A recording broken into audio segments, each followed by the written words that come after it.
ओम हरि ओम श्री गुरुभ्यो नमः। हरि ओम।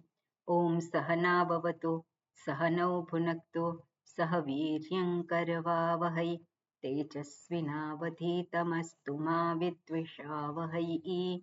ओम शांति शांति शांतिः। शंकरं शंकराचार्यं केशवं बादरायणं सूत्रभाष्यकृतौ वन्दे भगवन्तौ पुनः पुनः। ईश्वरो गुरुरात्मेति मूर्तिभेदविभागिने व्योमवद्व्याप्तदेहाय दक्षिणामूर्तये नमः। दयाकरं दयाकारं दान्तं धर्मप्रवर्तकं प्रणमामि दयानन्दं मदाचार्यवरं परम्। ओके, मंगलाचरण અને 14મો 15મો મંત્ર. હાજી, કોણ બોલશે? હા, જયવિંદાબેન. ओम नमो भगवते वैवस्वताय मृत्यवे ब्रह्म विद्याचार्याय नचिकेतसे च यदा सर्वे प्रमुच्यन्ते कामायेष्य हृदिस्थिताः अथ मर्त्यो मृतो भवति अत्र ब्रह्म समश्नुते यदा सर्वे प्रभिद्यन्ते हृदयस्येह ग्रन्थयः अथ मर्त्यो मृतो भवति एतावद्यनुशासनम्. ઓકે, આપણે જોઈ રહ્યા છીએ અસ્થિથી અસ્મિની યાત્રા. અસ્થિ ઇતિ એવ ઉપલબ્ધવ્યઃ. અસ્થિ તરીકે જેણે સ્વીકાર કરેલો છે, સત્ય છે, અને સત્ય પરમાત્મા છે. પરમાત્મા કોણ છે? તો કે સત્યમ જ્ઞાનમ અનંતમ બ્રહ્મ. શાસ્ત્ર કે છે, તૈત્રીય ઉપનિષદ, જે સત સ્વરૂપ છે, ચૈતન્ય સ્વરૂપ છે, આનંદ સ્વરૂપ છે, અનંત છે, પરિપૂર્ણ છે. એ જે તત્વ સર્વની પાછળનું સત્ય છે, એવું જે સ્વીકારે છે એ જ અસ્મિ, એ સત્ય હું છું, અથવા તો એ સત્યથી હું અભિન્ન છું. એ સત્યથી, એ પરિપૂર્ણ જે બ્રહ્મ કહીએ છીએ અથવા તો પરમાત્મા કહીએ, એનાથી હું અભિન્ન છું, એવું એ પોતે જાણી શકે છે. અને જ્યારે આ પ્રમાણે જાણે છે, સ્વરૂપને જાણી લીધું, ત્યાં કોઈ પણ પ્રકારનું બીજું જે છે એ રહેતું નથી. કારણ કે જ્યાં એકનું ભાન થયું ત્યાં બીજું નથી. બીજું નથી એટલે સમસ્યા પણ નથી. જ્યાં બીજું હોય, જ્યાં દ્વૈત હોય, ત્યાં જ સમસ્યા છે. અને દ્વૈત હોય તો દ્વૈતને આપણે કેવી રીતે ઓળખીએ? તો દ્વૈત આપણા માટે અનુભવ સિદ્ધ છે. એટલે દ્વૈતને ઓળખવું એ આપણા માટે મુશ્કેલ નથી. દ્વૈત અનુભવ સિદ્ધ છે, અને દ્વૈતને ઓળખવા માટે આમ આપણને તક નથી પ્રાપ્ત થઈ. દ્વૈત તો મારા માટે શું છે? અનુભવ સિદ્ધ છે. પણ એ દ્વૈત છે ત્યાં જ અદ્વૈત છે. દ્વૈત કયા પ્રકારનું છે? તો શાસ્ત્રને આધારે આપણે જોઈએ તો જીવ જીવનો ભેદ, જીવ ઈશ્વરનો ભેદ, જીવ જગત ભેદ. આ જે છે આ શું છે? તો એ ભેદ છે બધા, એને દ્વૈત કહેવાય. અને દ્વૈતમાં તો આપણે જિંદગી કાઢી છે, અને હજુ પણ શું છે? વ્યવહાર કરીએ છીએ ત્યારે એ જ દ્વૈતને સત્ય ગણીને જ ફરી પાછું વ્યવહાર થાય છે. એટલે આપણે જોઈએ દ્વૈત અનુભવ સિદ્ધ છે, પણ એ જીવનનો ઉદ્દેશ નથી. જીવનનો ઉદ્દેશ શું છે? તો અદ્વૈતને ઓળખવાનો. અને અદ્વૈત જે છે કેટલા હોય? એ એક જ હોય. અને એક જે છે એ જ છું. અને જ્યારે છું તરીકે ઓળખે છે ત્યારે બીજું કાંઈ છે નહીં. અને બીજું કંઈ નથી તો બીજા કાંઈને કારણે જે કંઈ ઉત્પન્ન થયું છે એ પણ રહેતું નથી. એટલે બીજું ઉત્પન્ન થયું, બીજું હું જોઉં છું, અને પરિણામે જ સંસાર છે. જો બીજું ના હોય તો સંસાર હોય નહીં. અને એટલા માટે જ આ જે સત્યને જાણે, તો સત્યને જાણીને ફાયદો શું? એનું ફળ અહીંયા બતાવ્યું છે. અને શું કહ્યું? યદા સર્વે પ્રમુચ્યન્તે કામાહ યે અસ્ય હૃદિષ્ઠિતાહ. એના હૃદયમાં રહેલી બધી કામનાઓ હૃદયને આશ્રિત એટલે કે હૃદયમાં રહેલી અર્થાત મનમાં રહેલી ઈચ્છાઓ કામા એટલે શું છે જે કામનાઓ છે કામનાઓ મનમાં ઊભી થતી હોય અને જ્યારે બધી જ કામનાઓથી છૂટી જાય છે યદા સર્વે પ્રમુચ્યન્તે એ કામનાઓ એને છોડી દે છે ક્યારે છોડી દે તો કામના થાય છે એનું મૂળ શું છે કામના જે છે ઈચ્છા જે થાય છે એનું મૂળ શું છે અહમ અપરિપૂર્ણ અહમ અપૂર્ણ અને એને કારણે જ કામના ઊભી થાય છે પૂર્ણતા મારે જોઈએ છે પણ પૂર્ણ સ્વરૂપને જાણી લીધા પછી કામનાઓ રહેતી નથી એટલે કામનાઓમાંથી ઈચ્છાઓમાંથી મુક્ત થવાનો ઉપાય કયો છે કામનાઓ એક પછી એક પૂરી કરીએ એટલે પૂરી થઈ જાય એ ઉપાય નથી ઉપાય કયો છે એક જ ઉપાય છે અને ઉપાય છે મહારાજ પોતાના પરિપૂર્ણ સ્વરૂપને હું ઓળખું એટલે આઈ લેક નથિંગ જ્યારે મને પોતાને જ્યારે હું શબ્દનો પ્રયોગ કરું અને મને દેખાય કે કાંઈ ખૂટતું નથી તો શેને માટે પ્રયત્ન કરવાના છે આપણે કાંઈ ખૂટતું નથી એવી જે પ્રતીતિ થાય તો શેને માટે આપણે વ્યવહાર કરવાના છે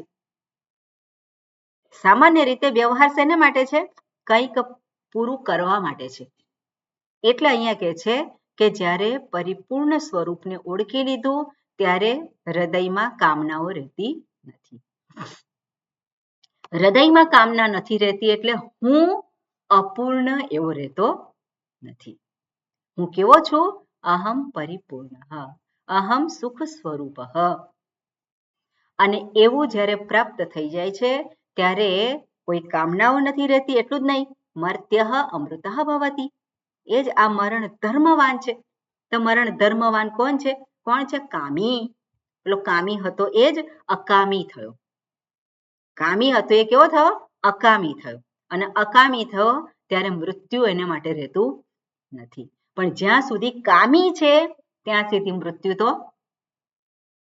મૃત્યુ બની જ રહેવાનું છે કેમ કામના જે છે એનો ઉદ્ભવ જ થયો છે અપૂર્ણતામાંથી અને અપૂર્ણ એવું શું છે હું નથી અપૂર્ણ હું નથી હું કેવો છું પરિપૂર્ણ છું પણ એ પરિપૂર્ણ હુંનું ભાન નથી અને પરિણામે આ શરીર ઇન્દ્રિય મન જે અપૂર્ણ છે એને હું ગણી લીધું છે તો શરીર ઇન્દ્રિય મન કેવા છે જે અપૂર્ણ છે એ ક્યારેય પૂર્ણ થઈ શકે નહીં અને એને હું ગણું તો હું પૂર્ણ થઈ શકું નહીં બરાબર ને આ શરીર ઇન્દ્રિયો જે અપૂર્ણ છે જે મર્યાદિત છે એ મર્યાદિતને હું ગણવાથી હું અમર્યાદિત થઈ શકું નહીં અને એટલા માટે જે અમર્યાદિત એવા મારા સ્વરૂપને હું ઓળખું એટલે અમર્યાદિત એવા મારા સ્વરૂપને કહેવા કરતા પણ અમર્યાદિત એવા હુંને હું ઓળખું અને ત્યારે કામનાઓ રહેતી નથી એટલું જ નહીં આ જે શરીરના જે ધર્મો છે શું છે અસ્થિ જાયતે વર્ધતે વિપરિણતે વિનશ્યતિ ફરી પાછું શું છે ફરી પાછો બીજું શરીર પ્રાપ્ત કરે અને ફરી પાછું એનું એ જ છે એમાંથી પણ એ મુક્ત થઈ જાય છે એટલે અથમર્ત્ય અમૃત ભવતી અત્ર બ્રહ્મ સમશ્નુતે અને અહીં જ એને બ્રહ્મની પ્રાપ્તિ થાય છે એટલે બ્રહ્મ એટલે શું પરિપૂર્ણ એવા સ્વરૂપની પ્રાપ્તિ થાય છે એટલે મૃત્યુ પછીની વાત અહીંયા કરી નથી આપણા શાસ્ત્ર જે છે મૃત્યુ પછી અમરત્વની વાત કરતા નથી કેમ કારણ કે હું અમર જ છું મૃત્યુ થાય છે કોનું થાય છે મૃત્યુ હુંનું થાય છે કોણે પોતાનું મૃત્યુ જોયું હુંનું મૃત્યુ કોણે જોયું છે કોઈ મૃત્યુ કોઈ જન્મ જોયો છે હુંનો તો હુંનો નથી જન્મ હુંનું નથી મૃત્યુ એ કેવો છે જ્યારે શરીર છે ત્યારે પણ પોતે તો અમર જ છે અને એ સત્યને ઓળખે છે અને ત્યારે શું છે સત્યને ઓળખ્યું એ જ અમરણ ધર્મવાન બની ગયો અમૃત ભવતી એટલે શ્રુતિ કહેતી હોય બ્રહ્મવેદ જે બ્રહ્મને જાણે છે બ્રહ્મૈવ ભવતી ભવતી એટલે બને છે નહીં ભવતી એટલે છે જ પોતે ક્લેમ કરે છે એટલા માટે એ શબ્દ શું છે? જે છે જ એની ઉપર પોતે સહી કરે છે. એટલે આ પ્રમાણે કહ્યું છે. ઓકે, આપણે ભાષ્ય પણ જોયેલું છે ને આનું, અને આ વસ્તુ જ કહેલી છે, બીજું કઈ છે નહીં એમાં. બરોબર. હા, ઓકે. છેલ્લું જે વાક્ય છે ગમન પ્રયોજકસ્ય, મળી બધાને? છેલ્લું વાક્ય મંત્રનું, ગમન પ્રયોજકસ્ય મૃત્યોઃ વિનાશાદ ગમન અનુપપત્તિઃ. મળ્યું ને બધાને વાક્ય? છેલ્લું વાક્ય મંત્રનું, 14મા મંત્રનું છેલ્લું વાક્ય. અત્ર ઇહ એવ પ્રદીપ નિર્વાણવત સર્વ બંધન ઉપશમાત બ્રહ્મ સમશ્નુતે બ્રહ્મૈવ ભવતિ ઇત્યર્થઃ. શું કહે છે? ગમન પ્રયોજકસ્ય મૃત્યોઃ વિનાશાત. ગમન પ્રયોજક એટલે શું છે? પ્રયોજક એટલે પ્રેરિત કરનાર. પ્રેરિત કરનાર શેને માટે? ગમન. ગમન એટલે જવું. જવા માટે પ્રેરિત કરનાર જે પરિબળ છે, પ્રયોજકસ્ય મૃત્યોઃ વિનાશાત, એ શું છે? મૃત્યુ. શેનું મૃત્યુ? કોનું મૃત્યુ? મૃત્યુ કોનું છે? હુંનું છે? શરીરનું. શરીરનું મૃત્યુ છે, હુંનું નથી. એટલે હુંનું મૃત્યુ જ નથી તો મૃત્યુ માટે એ પ્રયોજક કેવી રીતે બની શકે? બરાબર ને? મૃત્યુનું પ્રયોજક શું છે? આ શરીરને હું માનું છું એ. આ શરીર જ્યારે હું જ નથી તો મૃત્યુ કોનું? મૃત્યુ પણ એને માટે છે નહીં. એટલે કહે છે ગમન પ્રયોજકસ્ય મૃત્યોઃ વિનાશાત. વિનાશાત એટલે શું છે? પ્રયોજક, એ જે અજ્ઞાન જે છે, હું જે માન્યું છે એનો અભાવ હોવાને કારણે, એનો નાશ થવાને કારણે ગમન પ્રયોજકસ્ય મૃત્યોઃ વિનાશાત, એને માટે મૃત્યુ રહ્યું નથી. સ્વરૂપને જાણ્યું ત્યાં મૃત્યુ નથી, અને એનો વિનાશ થવાથી ગમન અનુપપત્તેઃ, પછી ત્યાં જવાનું પણ ત્યાં પ્રાપ્ત થતું નથી, જવાનું પણ રહેતું નથી. જવાનું કોને માટે છે? જે જતો હોય ને જવાનું હોય. પણ જે જતો જ ના હોય એને જવાનું ક્યાં હોય? જનારો જાય, પણ જે જગ્યાએ ઊભો છે એ ક્યાં જાય? એક જગ્યાએ બેઠો છે ક્યાં જાય? એ ક્યાં ના જાય? પોતાના ઘરમાં જ બેઠો હોય ક્યાં જાય? બહાર જે હોય, ગયેલો હોય બહાર, તો એ પાછો આવે, તો એને માટે કંઈક પ્રયોજન છે કે ચાલો ઘરે જઈએ. પણ જે ઘરમાં જ બેઠો છે તેને માટે કયું પ્રયોજન છે? કોઈ પ્રયોજન નથી. એટલે એ કે છે કે ગમન અનુપપત્તિઃ, એને કોઈ જગ્યાએ જવાનું રહેતું નથી. એટલે આ જે જીવ, જે શરીરધારી છે, એને શરીર બદલવાની આવશ્યકતા રહેતી નથી. ફરી પાછું એને શરીર પ્રાપ્ત થાય એવી કોઈ પોસિબિલિટી નથી, કારણ કે પોતે કરતા જ નથી. કરતા હોય, કરતા ક્યારે બને છે? આ શરીર, ઇન્દ્રિય, મન, બુદ્ધિને હું ગણ્યા વગર એ કરતા બની શકે નહીં. કરતા ક્યારે બને છે? તો કરતા આ શરીરને હું ગણે છે, ઇન્દ્રિયોને હું ગણે છે ત્યારે છે. પણ વિવેક કર્યો છે શરીર, ઇન્દ્રિય, મન, બુદ્ધિથી હું વિલક્ષણ છું, હું કરતા નથી, હું અકર્તા છું. એટલે અકર્તા એવા સ્વરૂપને જાણ્યા પછી કર્તૃત્વ રહેતું નથી. કર્તૃત્વ રહેતું નથી તો પાપ પુણ્ય પણ રહેતા નથી. શુભ અશુભ કર્મ નથી રહેતા, પાપ પુણ્ય નથી રહેતા. પાપ પુણ્ય નથી રહેતા તો શરીર પણ ધારણ કરવાનું રહેતું નથી. એટલે ફરી પાછું આ જગતમાં, કયું જગત? આ જગતમાં આવવાનું રહેતું નથી. હવે આ જગત એટલે કયું? આ જગત એટલે શું? તમે કહો.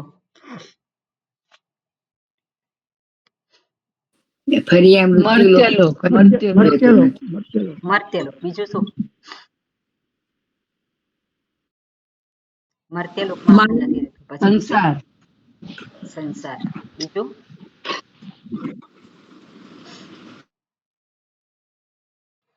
આપણે જોઈએ મારું જીવ તરીકેનો જે નાશ થઈ ગયો, એટલે તમે અમૃતત્વને પામી ગયા તમારું સ્વરૂપને જાણ્યા પછી, એટલે પછી જન્મ મરણની વાત જ આવતી નથી. બરોબર. એટલે આપણે જોઈએ કે જેને આપણે કહીએ કે ફરી પાછું આવવાનું નથી રહેતું, તો સ્થૂળ રીતે તો એવું થાય કે આ શરીર છૂટી ગયું અને પછી નવું શરીર પ્રાપ્ત કરવાનું રહેતું નથી. સામાન્ય અર્થ એવો થાય.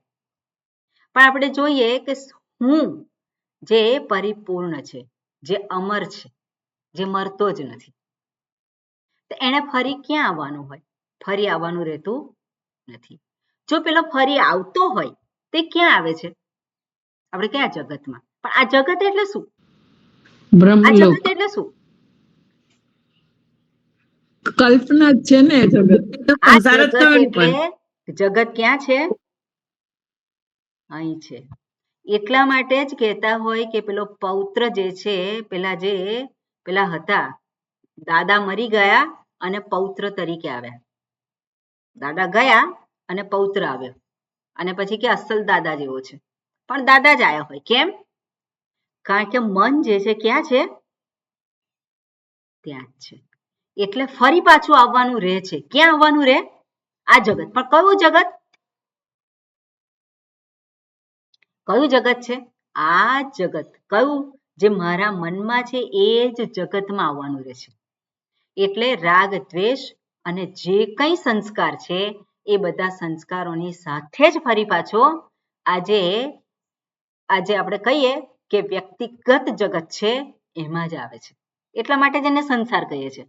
ઈશ્વરના જગતમાં આવે છે એવું નહીં. કોના જગતમાં આવે છે? વ્યક્તિ એના પોતાના જગતમાં આવે છે. વ્યક્તિ ફરી પાછી એ જ અનુભવો કરવા આવે છે. એટલે અનુભવોથી જો શીખ્યો ના હોય તો ભગવાન એને વારંવાર ચાન્સ આપે કે તું ફરી આવ, ફરી અનુભવ કર અને તું એમાંથી સમૃદ્ધ થા. જો વ્યક્તિ એમાંથી સમૃદ્ધ થઈ ગયો અનુભવોથી, તે અનુભવ ફરી આવતા નથી. વ્યક્તિ જો સમૃદ્ધ થઈ જાય તો એને પરિસ્થિતિ જે છે, પરિસ્થિતિ તો આવતી હોય, બદલાતી હોય સતત, પણ એમાંથી જો એ શીખી ગયો તો ફરી પાછું શું થાય છે? એ આગળ વધે છે. એટલે ફરિયાદ જે છે એકની એક ફરિયાદ રહે નહીં. પેલું ફરિયાદી મન હોય તો ફરિયાદ સાથે ગયો હોય તો ફરી પાછો ક્યાં જન્મે? ફરિયાદમાં. કયું ફરિયાદ ક્યાં છે? અહીંયા છે. અહીંયા જ ફરિયાદ છે. એટલે એમાં જ એવું જ જે છે એને સેટઅપ મળે. પણ એ ફરિયાદથી મુક્ત થઈ જાય. આ જગત વિશે કોઈ ફરિયાદ નથી, પોતાના વિશે પણ કોઈ ફરિયાદ નથી. કેમ? જાણે છે. શું જાણે છે? આ જે બાહ્ય જગત છે એની મર્યાદા જાણી છે. જગત આવું જ હોય. કેવું છે જગત? બહુ સરસ છે જગત. તો બહુ સરસ છે. બહુ ખરાબ છે જગત? બહુ ખરાબ છે જગત? જગત તો આવું જ હોય. કેવું હોય? કેવું હોય?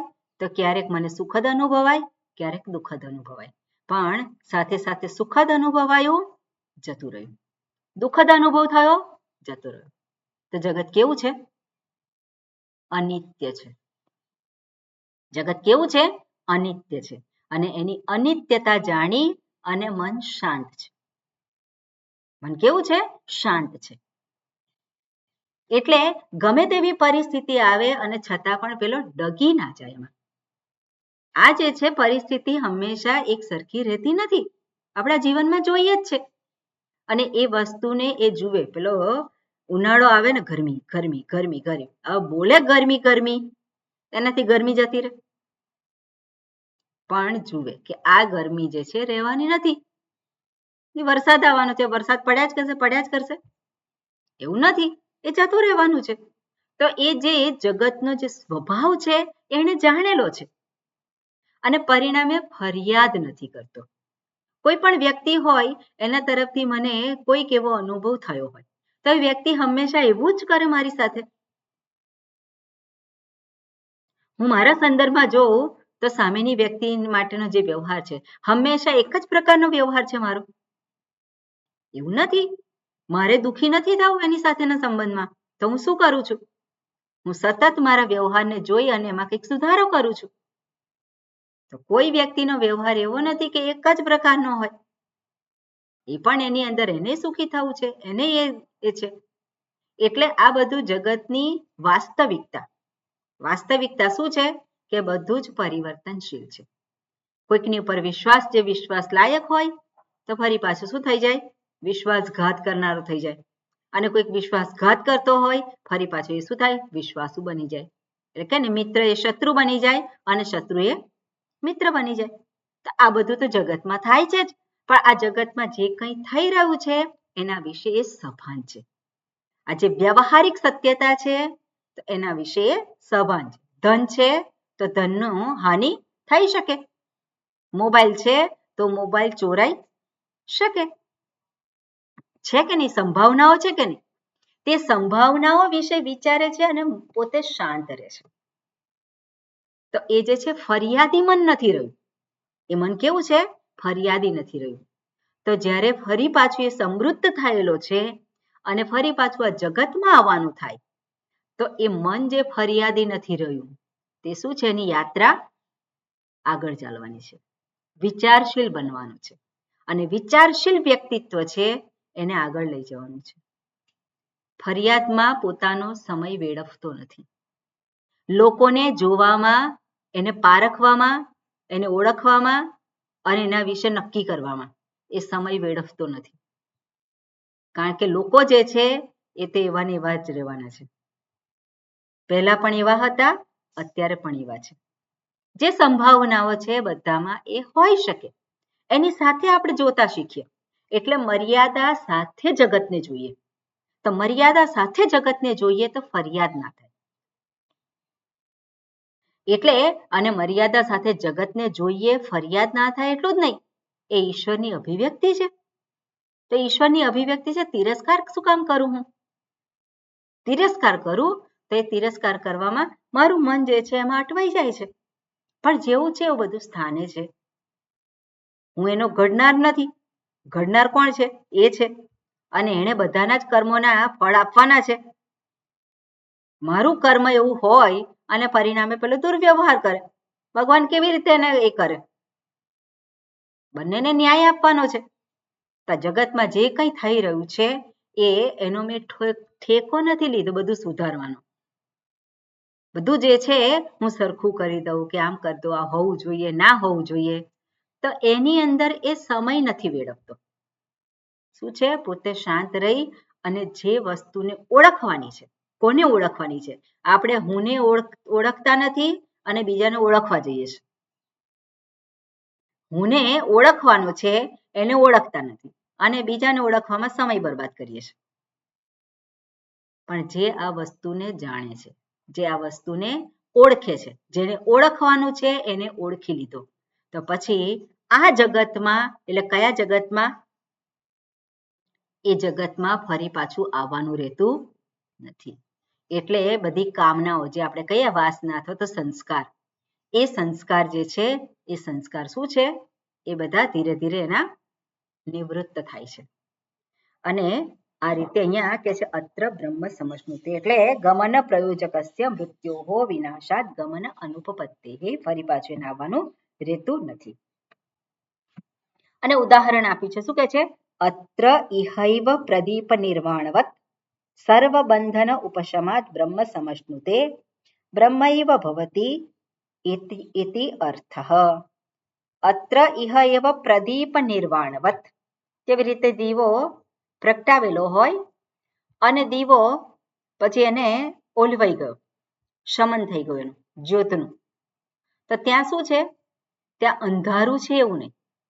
અહીંયા એને માટે ઉદાહરણ નથી આપ્યું, પણ શું કે છે? પ્રદીપ નિર્વાણવત. ઉદાહરણમાં એ કહેવા માંગે છે કે જે ઉજાસ છે એ ઉજાસ આછો ઉજાસ હોય. જેવી રીતે આપણે જોઈએ કે પૂર્ણિમાની રાત્રિ હોય અને લાઈટો જતી રહી. લાઈટો જતી રહી તો સાવ નથી દેખાતું એવું થતું નથી. આછું અજવાળું હોય. આછું જે અજવાળું છે, સામાન્ય આપણે કહીએ અજવાળું, પણ એ સામાન્ય અજવાળું હોય પણ એટલું પૂરતું નથી. તો આપણે શું કરીએ છીએ? દીવો પ્રગટાવીએ અને દીવો પ્રગટાવ્યો અને દીવાનો આપણે એને ઓલવી નાખીએ તો સામાન્ય જે પ્રકાશ છે એ તો બની જ રહે છે. એ અહીંયા ઉદાહરણ આપ્યું છે. હવે ઉદાહરણ એટલા માટે આપ્યું કે જે આગળ વાત કરી છે સોપાધિક અને નિરૂપાધિક. સોપાધિક જે છે અસ્તિત્વ એ કેવું છે? બુદ્ધિને આધારે જે આપણે જેને જાણીએ છીએ. જેવી રીતે આ શું કહેવાય? માઉસ છે, પુસ્તક છે, વસ્ત્ર છે, ચશ્મા છે. તો આ ઉપાધિ સહિતનું અસ્તિત્વ આપણે પહેલા જોયું હતું, બુદ્ધિને આધારે જે પ્રાપ્ત થાય છે. પણ જ્યારે અસ્તિત્વ સોપાધિક અસ્તિત્વ નથી, ત્યારે નિરુપાધિક અસ્તિત્વ, જેને શું કહેવાય? સામાન્ય અસ્તિત્વ, જે સર્વમાં એ પ્રગટ થાય છે તરીકે એ સર્વમાં પ્રગટ થાય છે. અને છે જે છે એ જ કેવું છે? ચિત્ત સ્વરૂપ છે. કારણ કે છે જે છે એની પાછળ ભાન ન હોય તો છેની અનુભૂતિ થાય નહીં. એટલે એ જે સોપાધિક જે છે એ જ્યારે એનો નાશ થાય છે. કઈ રીતે નાશ થયો? તો સોપાધિક અસ્તિત્વ, એનું અસ્તિત્વ ઉપાધિને આધારે અસ્તિત્વ છે. ઉપાધિનો શું કર્યો? હવે બાદ કર્યો. તો ત્યાં નિરુપાધિક અસ્તિત્વ તો છે જ. અને એ નિરુપાધિક અસ્તિત્વ એટલે કોણ છે? એ જ અસ્મિ, હું છું. અને હું છું એને દીવો લઈને શોધવા જવું પડે નહીં. એ હું છું એ તો છું જ. પછી હું કહું કે હું જાણું છું આ માઉસ છે, તો આ સોપાધિક છે ત્યારે પણ નિરુપાધિક તો છે જ. સોપાધિક નથી ત્યારે પણ નિરુપાધિક તો છે જ. એટલે એ જે અસ્તિત્વ જે કહીએ છે, એટલે એ સામાન્ય અસ્તિત્વ તો બની જ રહે છે. એટલે કે છે પ્રદીપ નિર્વાણવત. ઓકે, સર્વ બંધન ઉપશમાત. સર્વ બંધન, તો સર્વ બંધન શેને કારણે છે? આ સોપાધિક જે છે એને આધારે જ બંધન ઉભા થયા છે. નિરુપાધિકને જે છે, નિરુપાધિકમાં બંધન ક્યાંય છે નહીં. એટલે બધા જ બંધન જે છે એનું ઉપશમન થયું છે. અને એટલા માટે શું કહે છે? બ્રહ્મ સમશ્નુતે બ્રહ્મૈવ ભવતિ ઇત્યર્થઃ. અને એને જ માટે બ્રહ્મ સમશ્નુતે, બ્રહ્મની પ્રાપ્તિ થાય છે. બ્રહ્મની પ્રાપ્તિ થાય છે એટલે શું છે? અહમ પરિપૂર્ણ. પ્રાપ્તિ થઈ એટલે શું છે? હું પરિપૂર્ણ છું. એટલું જ નહીં, અશ્નુતે અશ ધાતુનું આપણે અશ વ્યાપ્તો, જે જાણે છે એ પોતે કેવો થઈ છે? સર્વવ્યાપક. સર્વવ્યાપક કેટલા હોય? એક જ હોય. અમર્યાદિત એવા હુંને એ પોતે પામે છે. અને એ જ અર્થ અહીંયા થાય છે. એટલે આપણે જોઈએ કે જે પહેલા જે વાત કરી હતી એને આધારે કે સોપાધિક જે છે, હું કહું કે આ માઉસ છે, તો આ સોપાધિક અસ્તિત્વ છે. પણ આ સોપાધિક અસ્તિત્વ કઈ રીતે ગ્રહણ થયું છે? બુદ્ધિવૃત્તિને આધારે. બુદ્ધિવૃત્તિ છે એટલે બુદ્ધિ જે છે, અંતઃકરણ કહીએ કે બુદ્ધિ કહીએ, એ બુદ્ધિમાં વૃત્તિ પર પ્રગટ થઈ. પણ એ બુદ્ધિમાં વૃત્તિ ક્યારે પ્રગટ થઈ? તો વસ્તુ સામે છે ત્યારે ચક્ષુરેન્દ્રિયથી એ વસ્તુને ગ્રહણ કરીએ છીએ અને મનમાં એ જે બુદ્ધિમાં વૃત્તિ ઉત્પન્ન થાય છે. પણ એ બુદ્ધિ આ વસ્તુને ગ્રહણ કેવી રીતે કરી શકે છે? તો એની પાછળ શું છે? ચિદાભાસ છે. ચિદાભાસ. ચિદાભાસ એટલે શું છે? જે ચૈતન્ય સ્વરૂપ સર્વત્ર અભિવ્યક્ત થયેલું છે, એ જ ચૈતન્ય સ્વરૂપ આ બુદ્ધિમાં પણ પ્રગટ થયેલું છે. એટલે બુદ્ધિ જ એવી છે કે જે ચેતન સ્વરૂપને પ્રગટ કરી શકે છે. આ સ્થૂળ શરીર એ મારા ચેતન સ્વરૂપને પ્રગટ કરી શકે નહીં. જેવી રીતે આપણે અરીસાનું ઉદાહરણ લઈએ છીએ. સૂર્યનો પ્રકાશ હોય તો ક્યાં સૂર્યનો પ્રકાશ અભિવ્યક્ત થાય? જ્યાં લીસી સપાટી હોય ત્યાં થઈ શકે, બીજે કઈ ના થાય. એ જ રીતે ચૈતન્ય સ્વરૂપ તો સર્વત્ર છે, પણ એ ચૈતન્ય સ્વરૂપ અંતઃકરણ અથવા તો બુદ્ધિ અહીંયા કહ્યું છે, તો એ બુદ્ધિમાં એ અભિવ્યક્ત થાય છે. અને બુદ્ધિ કેવી છે? સત્વ અંશમાંથી બનેલી છે. એટલે એ ચેતનવાન જાણે કે બની ગઈ. ખરેખર ચેતનતા એની પોતાની નથી. ચેતનતા કોની છે? એ ચૈતન્ય સ્વરૂપની છે. પણ એ જે ચેતનતા છે એ જ અભિવ્યક્ત થઈ બુદ્ધિને. અને બુદ્ધિ શું કરે છે? બુદ્ધિ ઇન્દ્રિયોને ચેતનતા આપે છે, આ શરીરને ચેતનતા આપે છે, અને પરિણામે બાહ્ય જે જડ વસ્તુઓ જે છે, સ્થૂળ વસ્તુઓ છે, એને એ ગ્રહણ કરે છે. એટલે જ્યારે આ ચૈતન્ય સ્વરૂપને જાણે છે, નિરુપાધિક એવા સ્વરૂપને જાણે છે, ત્યાં સોપાધિક રહેતું નથી. સોપાધિકનું શું થયું? તો સોપાધિક એના જ સ્વરૂપમાં શું થયું? એનો એ શાંત થઈ ગયું. એટલે પ્રદીપ નિર્વાણવત ત્યાં પણ આપણે જોઈ શકીએ જે ચેતનતા, જે સોપાધિક અસ્તિત્વ છે એ સોપાધિક અસ્તિત્વનો વિલય થયો, એનું ઉપશમન થયું. ક્યાં ઉપશમન થયું? ચૈતન્ય સ્વરૂપમાં. બરાબર ને? ચૈતન્ય સ્વરૂપ. અને ચૈતન્ય સ્વરૂપ એટલે શું? એ જ હું. એ જ કોણ છે? એ જ હું છું. અને એટલે પ્રદીપ નિર્વાણવત સર્વ બંધન ઉપશમાત. અને કયું બંધન છે ત્યાં? જ્યાં સ્વરૂપને જાણ્યું ત્યાં કોઈ બંધન રહેતું નથી.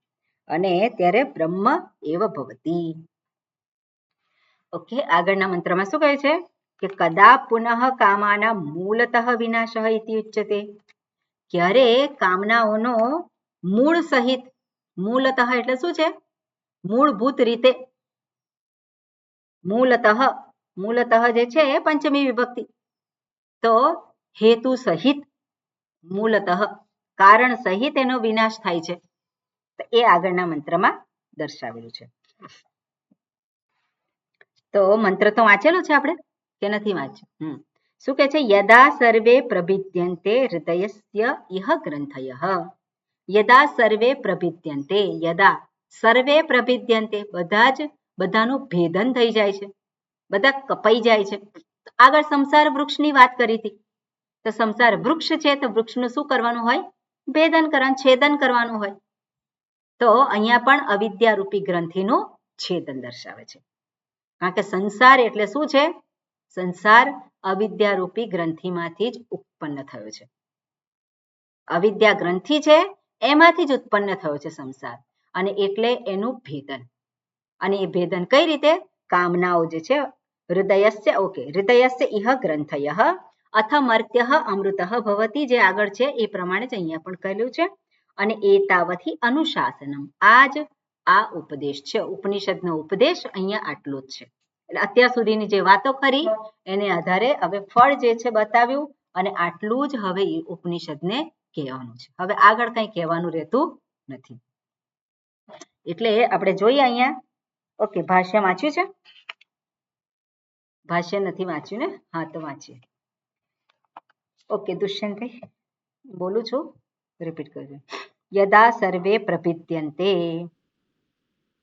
यदा सर्वे प्रविद्यन्ते ભેદમ ઉપયાન્તિ વિનશ્યન્તિ, भेदम् उपयान्ति विनश्यन्ति હૃદયસ્ય બુદ્ધેઃ हृदयस्य बुद्धेः ઇહ જીવતઃ એવ इह जीवतः एव ગ્રંથયઃ ग्रन्थयः ગ્રંથિવત ग्रन्थिवत् દૃઢબંધન રૂપાઃ दृढबन्धनरूपाः અવિદ્યા પ્રત્યયાઃ ઇત્યર્થઃ.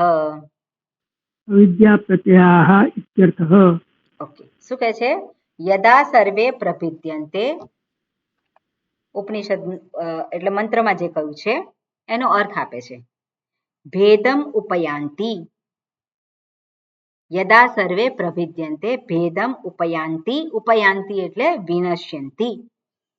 ઉપયાન્તિ શબ્દનો અર્થ આપ્યો છે ભેદમ ઉપયાન્તિ. હવે ઉપયાન્તિ એટલે પ્રાપ્ત કરે છે. સામાન્ય રીતે શું થાય? ભેદમ ઉપયાન્તિ એટલે પ્રાપ્ત કરે છે. પણ ભેદમ ઉપયાન્તિ એનો અર્થ આપણે એવી રીતે લઈ શકીએ, જે ભેદ ઊભા થયેલા છે તે, જે ભેદ પ્રાપ્ત થયેલા છે તે વિનશ્યન્તિ, એનો નાશ થાય છે. યદા સર્વે પ્રભિદ્યન્તે ભેદમ ઉપયાન્તિ વિનશ્યતિ, બે સાથે લેવાનું. પ્રભિદ્યન્તે એટલે ભેદમ ઉપયાન્તિ વિનશ્યન્તિ, જે ભેદ ઊભા થયા છે એનો નાશ થયેલો છે. અને ક્યાં છે ભેદ? હૃદયસ્ય, હૃદયસ્ય ષષ્ઠી વિભક્તિ. એટલા માટે શું આપે છે? બુદ્ધેઃ, બુદ્ધેઃ પણ ષષ્ઠી વિભક્તિ. બુદ્ધેઃ એટલે બુદ્ધિમાં પ્રગટ થયેલા ભેદ, એનો નાશ થાય છે. ક્યારે? ઇહ. અને ઇહ એટલે શું? અહીંયા જ. અહીંયા એટલે શું? એનો અહીંયા કે છે જીવતઃ એવ. જીવતઃ પ્રાતિપદિક શું થાય? જીવતઃ, જીવત, જીવત, જીવત એટલે શું?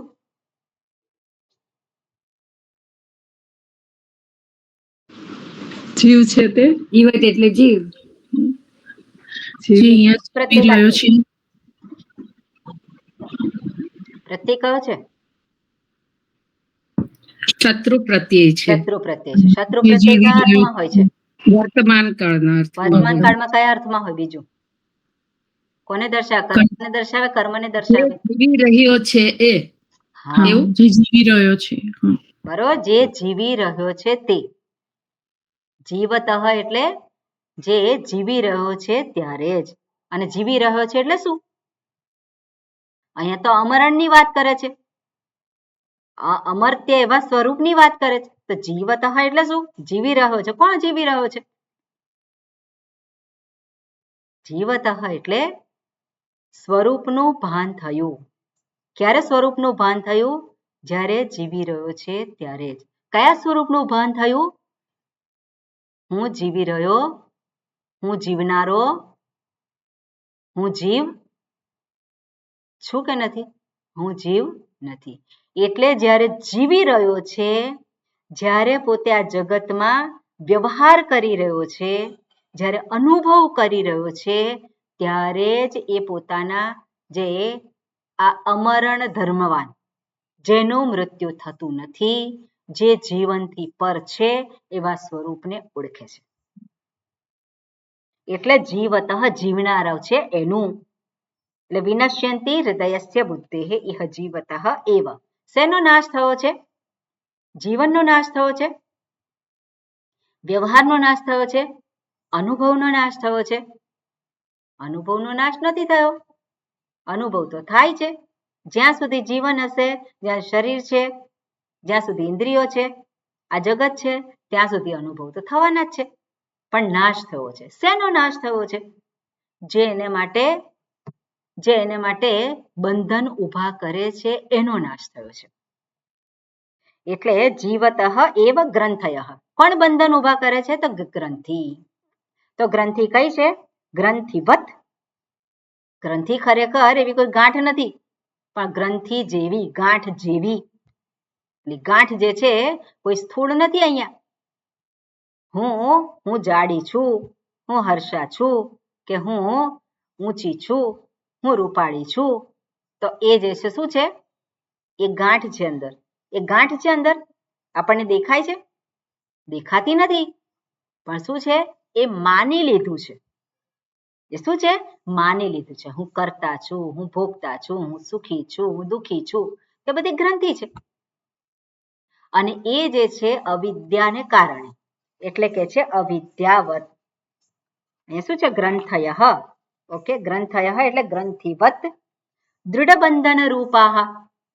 એ જ બંધન રૂપ છે. એટલે ગાંઠ જેવી રીતે એકદમ પેલું ટાઈટ હોય અને એ જલ્દી છૂટે નહીં. એ જ રીતે હું કરતા છું, હું ભોગતા છું. એ કેવી છે? જાણે કે ગાંઠ થઈ ગઈ છે અને જલ્દી એમાંથી છૂટે નહીં. એટલા માટે કહે છે દૃઢ બંધન રૂપાહ. અવિદ્યા પ્રત્યયાહ. કયા પ્રકારનું છે આ ગાંઠ? અવિદ્યા પ્રત્યયાહ. અવિદ્યા પ્રત્યયાહ એટલે શું છે? અવિદ્યામાંથી ઊભા થયેલ વૃત્તિ. હું કરતા છું એ શું છે? એ વૃત્તિ છે કે શું છે? હું કરતા છું. એનું કયું? એનું સ્ટેટસ કયું? જેવી રીતે આપણે જોઈએ કે આ સ્થૂળ શરીર છે, તો સ્થૂળ શરીરને આપણે અનુભવ કરીએ, એને જોઈ શકીએ. એવી રીતે આપણે આને જોઈ શકીએ છીએ. હું કરતા છું એવું છે કોઈ? કરતા છું એવી વૃત્તિ છે? અહંકાર માનેલું છે. ઇન્દ્રિયો કરે છે, શરીર પ્રવૃત્ત થયેલું છે. અનુભવ કરનાર કોણ છે? શરીર છે, ઇન્દ્રિયો છે. અને અનુભવને આધારે વૃત્તિ ઉત્પન્ન થાય છે. સુખ વૃત્તિ ઉત્પન્ન થઈ, દુઃખ વૃત્તિ ઉત્પન્ન થઈ. હવે કર્તા રૂપી ઉત્પન્ન થાય છે. કર્તા રૂપી વૃત્તિ ઉત્પન્ન થાય છે. અત્યારે તમે શ્રવણ કરો છો, તો તમે સાંભળો છો? હા હું સાંભળું છું, હું શ્રોતા છું. આ શ્રોતા છું એ વૃત્તિ ઉત્પન્ન થઈ. જે શ્રવણ થાય છે શ્રોત્રેન્દ્રિયથી, ત્યાં પેલો હું આવી ગયો, હું ગોઠવાઈ ગયો. શ્રોત્રેન્દ્રિય છે, શબ્દ છે એટલે શ્રવણ થવાનું છે. હું ક્યાંથી આવ્યો? હું વક્તા છું. આ વાગેન્દ્રિય છે અને શબ્દ નીકળે છે, એટલે હું વક્તા છું ક્યાંથી આવ્યું? ક્યાંથી ઊભું થયું? એ ક્યાંથી ઊભું થયું છે? અવિદ્યાને કારણે. ખરેખર જગતમાં બધું થાય છે એટલે જ કહ્યું ગુણાહા ગુણેશુ વર્તન્તે. ગુણાહા ગુણેશુ વર્તન્તે એટલે શું છે? જે સત્વ રજસ તમો ગુણ છે માયાના, એમાંથી જ આ સૃષ્ટિ પ્રગટ થઈ છે, એમાંથી જ બધા વિષયો પ્રગટ થયા છે અને એમાંથી જ ઇન્દ્રિયો પ્રગટ થઈ છે. ઇન્દ્રિયો પણ શેમાંથી પ્રગટ થઈ છે? સત્વ રજસ તમો ગુણ, એમાંથી પંચ મહાભૂત આપણે કહીએ, એમાંથી જ પ્રગટ થયું છે. અને આ ચક્ષુરેન્દ્રિય છે, આ શ્રોત્રેન્દ્રિય છે, તો શ્રોત્રેન્દ્રિય શબ્દને ગ્રહણ કરે છે. તો આ ગુણાહા શું છે? શબ્દરૂપી ગુણને ગ્રહણ કરે છે. એક મિકેનિઝમ છે, ઈશ્વરે આખું એક મિકેનિઝમ ગોઠવેલી છે. હું ક્યાં આવ્યો? હુંની હાજરીમાં થાય છે બધું. પણ પેલો કે છે હું કરું છું. તે કરતા ઊભો થયો, ભોગતા ઊભો થયો. કેવી રીતે ઊભો થયો? કોની કમાલ છે? કોણે જાદુ કર્યો?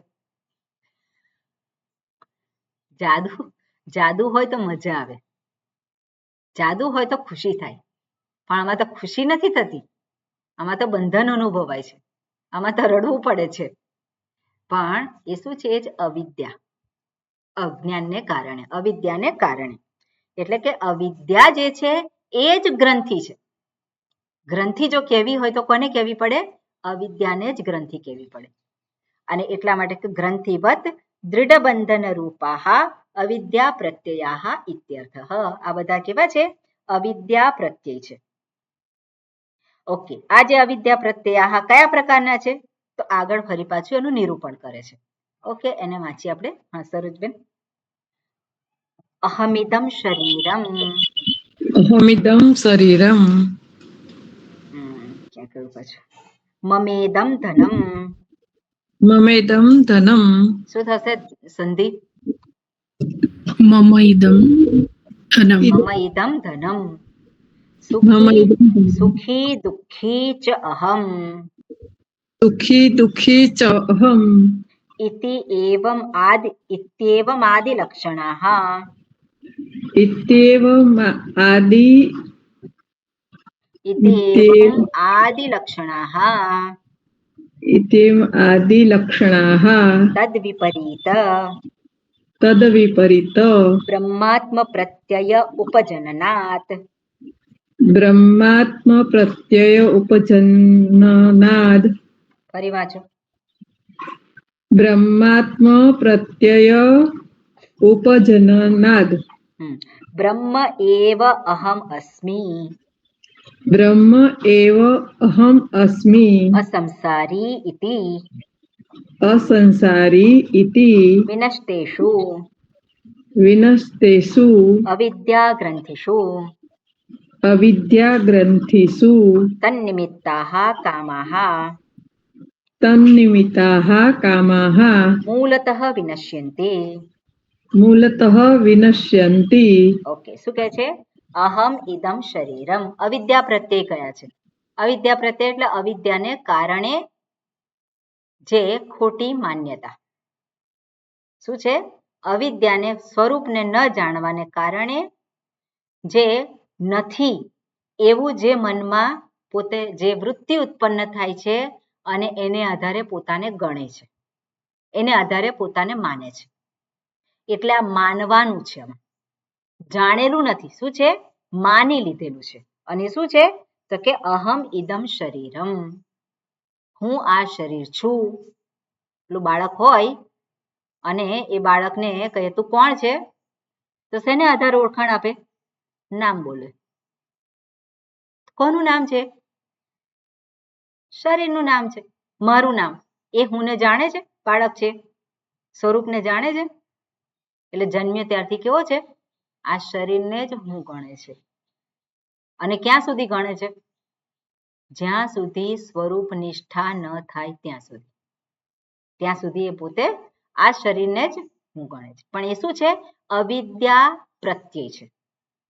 પોતાના સ્વરૂપને ન જાણવાને કારણે ઊભું થયેલો પ્રત્યય એટલે માન્યતા આપણે કહીએ. અહમ ઇદમ શરીરમ મમ ઇદમ ધનમ.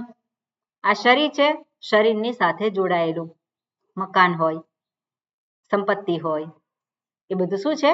મમ ઇદમ ધનમ. સુખી દુઃખી, તો પેલા અહમ પછી મમ, અને અહમ અને મમ આવે એટલે પછી સુખી દુઃખી. ક્યારેક ક્યારેક સુખી અને પછી દુઃખી.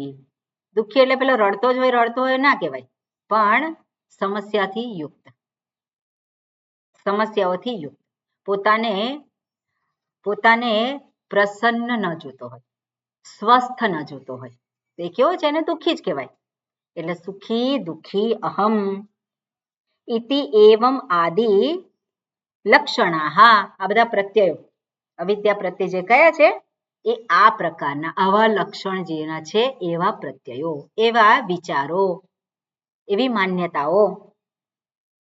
એનાથી વિપરીત, તદ વિપરીત, એનાથી વિપરીત શું છે? બ્રહ્માત્મ પ્રત્યય ઉપજનનાથ. જ્યારે બ્રહ્માત્મ પરિપૂર્ણ એ જે છે બ્રહ્મ, એ જ હું છું, એ પ્રત્યય ઉપજનનાથ, એ વૃત્તિ જ્યારે પ્રગટ થાય છે. એટલે અહીંયા અખંડાકાર વૃત્તિ આપણે અહીંયા જોઈ શકીએ. શાસ્ત્રને આધારે જ્યારે સ્વરૂપનું ભાન થાય છે, તો સ્વરૂપનું ભાન કઈ રીતે થાય છે? એ પરિપૂર્ણ તત્વ બ્રહ્મ જે છે એ જ તું છે. અને એ જે પ્રત્યય જે છે એ ક્યાં ઊભો થાય છે? તો કે અવિદ્યા ગ્રંથિનો નાશ કરવા માટે જ્ઞાનરૂપી ગ્રંથિ, એટલે અવિદ્યા રૂપી પ્રત્યય વૃત્તિના નાશ માટે જ્ઞાનરૂપી વૃત્તિનું પ્રગટ થવું, એને અખંડાકાર વૃત્તિ કહેવાય. અખંડાકાર વૃત્તિ એટલે એવી કોઈ વૃત્તિ નથી, પણ છતાં પણ જ્ઞાન વૃત્તિ કહેવામાં આવે છે. જ્ઞાન વૃત્તિ જે છે એ અજ્ઞાનનો નાશ કરે છે. અજ્ઞાનનો નાશ કઈ રીતે થાય? તો અજ્ઞાનનું વિરોધી કર્મ નથી, અજ્ઞાનનું વિરોધી કર્મ નથી, અજ્ઞાનનું વિરોધી જ્ઞાન છે. એટલે જ્ઞાન થકી જ અજ્ઞાનનો નાશ થાય. ગમે તેટલું કર્મ કરીએ એ કર્મથી અજ્ઞાન દૂર થાય નહીં. એટલે અજ્ઞાન જે દૂર જે છે કરવા માટે જ્ઞાનરૂપી વૃત્તિની આવશ્યકતા છે. એ જ્ઞાનરૂપી જેને અખંડાકાર વૃત્તિ કહેવામાં આવે છે. તો અખંડાકાર વૃત્તિ એટલે શું? બીજી વૃત્તિઓને આધારે એને વૃત્તિ કહેવામાં આવે છે. ખરેખર જ્યારે કે આ તું શરીર નથી, શાસ્ત્ર જ્યારે કે આપણને તું શરીર નથી, તો આપણે વિરોધ કરીએ છીએ. શાસ્ત્ર કહે છે તું આ શરીર નથી, તો આપણે શું કહીએ? હા, હું આ શરીર નથી. તું આ ઇન્દ્રિયો નથી. તો ત્યાં આપણે સ્વીકાર કરીએ છીએ કે વિરોધ કરીએ છીએ? ત્યાં શું કરીએ છીએ આપણે? એનો સ્વીકાર કરીએ છીએ. આ ઇન્દ્રિયો નથી, બુદ્ધિ નથી, તો જે કે મનો બુદ્ધિ ચિત્તાની નાહમ, આ બધું જ હું નથી. તમે હું નથી બધાનો જ જ્યારે તિરસ્કાર કર્યો, બધાનો જ જ્યારે નિવૃત્તિ કરી, નિરોધ કર્યો, ત્યારે જે રહે છે એ શું છે? એ અખંડાકાર. એ વૃત્તિ છે, એ કોઈ વૃત્તિ જેવી નથી. વૃત્તિ જે બીજી હું શરીર છું એવી જે વૃત્તિ જે છે એ વૃત્તિ એ માનેલું છે. ખરેખર હું શરીર છું એવી પણ વૃત્તિ ઊભી નથી થતી. શરીર જે છે એ તો આ શરીર ઇન્દ્રિયો દ્વારા ગ્રહણ થાય છે, પણ ત્યાં જે છે હું પેલો અહંકાર જે છે એ ત્યાં ઊભો થયેલો છે, અને અહંકારનો નાશ થાય છે. જ્ઞાનથી શું થાય છે? અહંકાર રહેતો નથી. તો અહંકાર રહેતો નથી ત્યાં અહમ રહે છે કે નહીં? અહંકારનું અસ્તિત્વ જે છે તેને કારણે છે.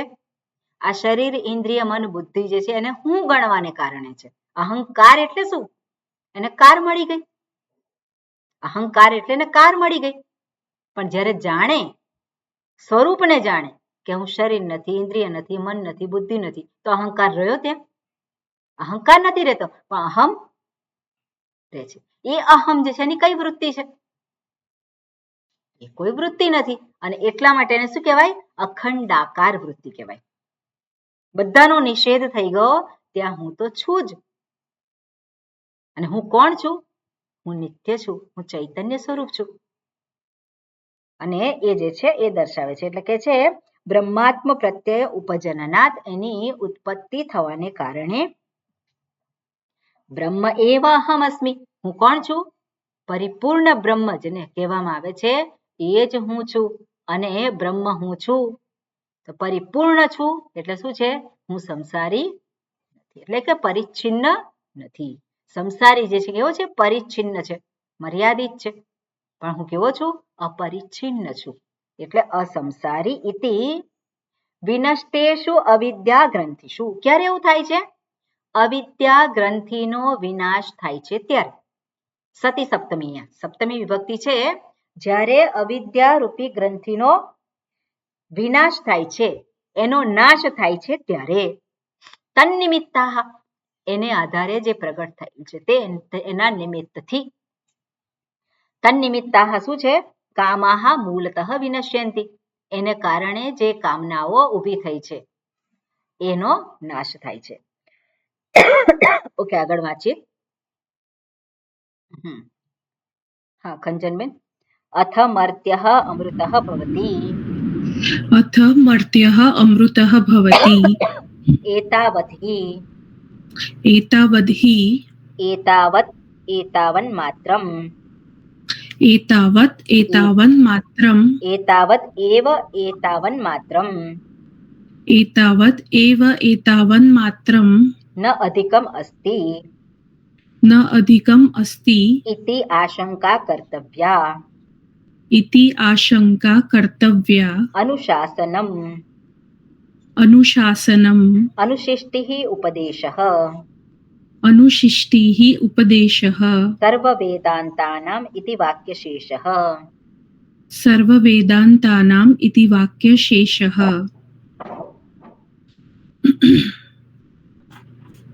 ઓકે, શું કે છે અહીંયા? અથમર્ત્યઃ અમૃતઃ ભવતિ. જ્યારે પરિપૂર્ણ સ્વરૂપને જાણી લે છે ત્યારે શું છે? જે મંત્રમાં આપેલું છે અથમર્ત્યઃ અમૃતઃ ભવતિ, તો એ હવે અથ એટલે શું? તદા, તો ત્યારે એ મર્ત્ય જે છે, મરણ ધર્મવાન જે છે, એ મૃત્યુથી પર થાય છે, એટલે અમર બની જાય છે. અને એતાવત હિ, એતાવત એટલે આટલું. એતાવત હિ, હિ એટલે આટલું જ. આટલું જ. એતાવત હિ એટલે શું છે? આટલું જ. એટલે શું કે છે? એતાવત એવ, આટલું જે છે એતાવત. તાવત એટલે તેટલું, અને એતાવત એટલે આટલું જ. એટલે એતાવત એવ એતાવન માત્રમ. એતાવન માત્રમ એટલે આટલું જ, એને આ પ્રમાણેનું જ. આ પ્રમાણેનું એટલે આટલું જ જે છે એ જ. ન અધિકમ અસ્તિ, આટલું જ એટલે કે આનાથી વધારે નહીં. શું છે? ઇતિ શંકા કર્તવ્યા. ઇતિ, ઓકે, એક મિનિટ હા. એતાવન માત્રમ એટલે આટલું જ, એટલે કે અધિકમ અસ્તિ. અધિકમ અસ્તિ એટલે આનાથી કંઈક વધારે છે. આનાથી કંઈક વધારે કહેવાનું છે. ઇતિ શંકા ન કર્તવ્યા, એટલે ન અહીંયા લેવાનું છે. આ પ્રમાણેની શંકા કરવી યોગ્ય નથી. એટલે આ પ્રમાણેની શંકા કરવી જોઈએ નહીં. એટલે જે કહ્યું છે એતાવત હિ અનુશાસનમ, એતાવત એટલે આટલું જ. આટલું જ એટલે આનાથી વધારે નહીં. આનાથી વધારે એવી શંકા કરવાને કોઈ સ્થાન નથી. અને શું આટલું જ? અનુશાસનમ. અનુશાસન એટલે શું છે? અનુશિષ્ટિ. અનુશાસનમ અનુશિષ્ટિ.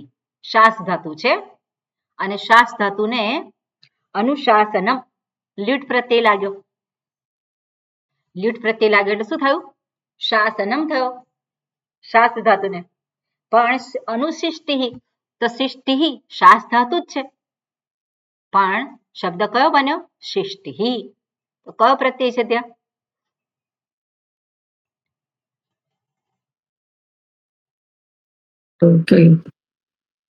તીન પ્રત્યય છે સ્ત્રીલિંગનો, બરાબર, અનુશિષ્ટિ તીન પ્રત્યય, પણ શાસનું શું થયું શિષ્ટ, અનુશિષ્ટ શબ્દ પણ છે ત પ્રત્યય લાગે તો અનુશિષ્ટિ એટલે આટલું જ છે, એટલે અનુશિષ્ટિ એટલે ઉપદેશ, આટલું જ નહીં પણ અનુશિષ્ટિ એટલે ઉપદેશ, અનુશાસનમ આ જ ઉપદેશ છે, શેનો ઉપદેશ છે સર્વ વેદાંતાનામ ઇતિ વાક્ય શેષ, બધા જ વેદાંતનો આ જ ઉપદેશ છે, એટલે વેદાંત શાસ્ત્રમાં જે કહેવાનું છે એ આટલું જ કહેવાનું છે, આનાથી વિશેષ કાંઈ ઉપદેશ રહેલો નથી. કયો ઉપદેશ છે બ્રહ્માત્મ, પરિપૂર્ણ એવું બ્રહ્મ તત્વ અથવા તો અસ્થિ તરીકે જેને કહેવામાં આવે છે, જગતના કારણરૂપ જે છે પરમાત્મા બ્રહ્મ એ જ હું છું, એટલે એક જ સત્ય જે છે એ સત્યને જાણવું, જે સત્ય હુંથી અભિન્ન છે એવું જે જાણે છે એ જ શાસ્ત્ર એ કહેવાનું છે, એનાથી વિશેષ વેદાંત શાસ્ત્રમાં કંઈ કહેવાનું નથી, એટલે આ રીતે અહીંયા કહેલું છે, આગળનું છે આપણે જરાક વાંચીએ. ઓકે, હા ચંદ્રિકાબેન, નિરસ્ત અશેષ વિશેષ, નિરસ્ત અશેષ વિશેષ, નિરસ્ત અશેષ વિશેષ વ્યાપી બ્રહ્માત્મ પ્રતિપત્યા, નિરસ્ત અશેષ વિશેષ વ્યાપી બ્રહ્માત્મ પ્રતિપત્યા, પ્રભિન્ન સમસ્ત અવિદ્યાદિ ગ્રંથેઃ, પ્રભિન્ન સમસ્ત અવિદ્યાદિ ગ્રંથેઃ, જીવતઃ એવ જીવતઃ એવ બ્રહ્મભૂતસ્ય બ્રહ્મભૂતસ્ય વિદુષઃ ન ગતિઃ વિદ્યતે, વિદુષઃ ન ગતિઃ વિદ્યતે, અત્ર બ્રહ્મ સમશ્નુતે, અચ્છા આમાં ઇતિ ઉક્તમ અત્ર એવું છે, અચ્છા ઇતિ ઇત્યુક્તમ, ઉક્તમ અત્ર બ્રહ્મ સમશ્નુતે, ઓકે બરોબર, ઇતિ ઉક્તવાત, ઇતિ ઉક્તત્વાત, હા ઇતિ ઉક્તત્વાત, હા શું કહે છે નિરસ્ત અશેષ વિશેષ વ્યાપી બ્રહ્માત્મ પ્રતિપત્યા, તૃતીયા વિભક્તિ, પ્રતિપત્યા એટલે પ્રતિપત્તિ, પ્રતિપત્તિ શબ્દનો અર્થ થાય જ્ઞાન અથવા તો પ્રાપ્તિ, જે આ પ્રાપ્તિ થકી જ્ઞાન થકી જાણીને જાણવા થકી, તો શેનું શું જાણીને તો બ્રહ્માત્મ બ્રહ્મ આત્મ પ્રતિપત્તિ, અને બ્રહ્મ આત્મે કેવું છે તો કે નિરસ્ત અશેષ વિશેષ વ્યાપી, નિરસ્ત જ્યાં સમાપ્ત થઈ ગયેલું છે, શું સમાપ્ત થઈ ગયેલું છે અશેષ વિશેષ, અશેષ વિશેષ, અશેષ એટલે જેમાં શેષ નથી રહ્યું, શેષ શું નથી રહ્યું વિશેષ, જે કઈ વિશેષ છે એ શેષ નથી રહ્યા, કેવા શેષ નથી રહ્યા અશેષ, જેમાં કંઈ પણ બાકી રહ્યું નથી એવું વ્યાપી, વ્યાપી એટલે શું છે સર્વવ્યાપક, કે જેમાં કોઈ પણ વિશેષ જે છે એ બાકી રહી ગયા હોય નહીં, એટલે સર્વવ્યાપક એવા પોતાના સ્વરૂપને, સર્વવ્યાપક એ પરિપૂર્ણ પરમાત્મા છે એ જ હું છું, એને જાણીને જાણવાથી જાણીને શું છે પ્રભિન્ન સમસ્ત અવિદ્યાદિ ગ્રંથે, હે પ્રભિન્ન ત્યાં શું છે ભેદ, ત્યાં ભિન્ન એટલે શું છે ભેદિત, ભેદ એટલે છિન્ન, આપણે એને શું કહેવાય જેને રહ્યા નથી, તો પ્રભિન્ન બધા જ ભેદની નિવૃત્તિ થઈ ગઈ છે, પ્રભિન્ન સમસ્ત અવિદ્યાદિ ગ્રંથે, જે અવિદ્યાદિ ગ્રંથિ આગળ જોઈએ આપણે, હું સુખી, હું દુઃખી, હું શરીર, હું મમ, આ મારું ધન છે, આ બધી જ અવિદ્યાદિ ગ્રંથે હે જીવતઃ એવ, જ્યારે જીવી રહ્યો છે ત્યારે આગળ એ જ વસ્તુ કઈ છે. બ્રહ્મભૂતસ્ય, પોતે કેવો છે? બ્રહ્મ રૂપ છે, બ્રહ્મ સ્વરૂપ છે. એને જાણીને વિદુષઃ ન ગતિ વિદ્યતે, જે જાણનારો છે વિદુષઃ, તો એની કોઈ ગતિ રહેતી નથી. કઈ ગતિ? ક્યાં જવાનું એને? જે સર્વવ્યાપક હોય એને ક્યાં જવાનું? તો પોતાના સર્વવ્યાપક સ્વરૂપને જાણીને પોતે એ સ્વરૂપમાં સ્થિત છે, એટલે એની કોઈ ગતિ રહેતી નથી. ગતિ ન વિદ્યતે અત્ર બ્રહ્મ સમશ્નુતે ઇતિ ઉક્તત્વાત. અને જે આગળ વાત કરી છે, અહીંયા જ એને બ્રહ્મની પ્રાપ્તિ થાય છે, પરિપૂર્ણ એવા તત્વને એ પોતે પામે છે. અને આગળ પણ થોડીક વાત કરી છે શ્રુતિને આધારે, આપણે આવતીકાલે જોઈશું. ઓમ પૂર્ણમદઃ પૂર્ણમિદં પૂર્ણાત પૂર્ણમુદચ્યતે પૂર્ણસ્ય પૂર્ણમાદાય પૂર્ણમેવાવશિષ્યતે. ઓમ શાંતિ શાંતિ શાંતિ. હરિ ઓમ શ્રી ગુરુભ્યો નમઃ. હરિ ઓમ. હરિ ઓમ. હરિ ઓમ. હરિ ઓમ.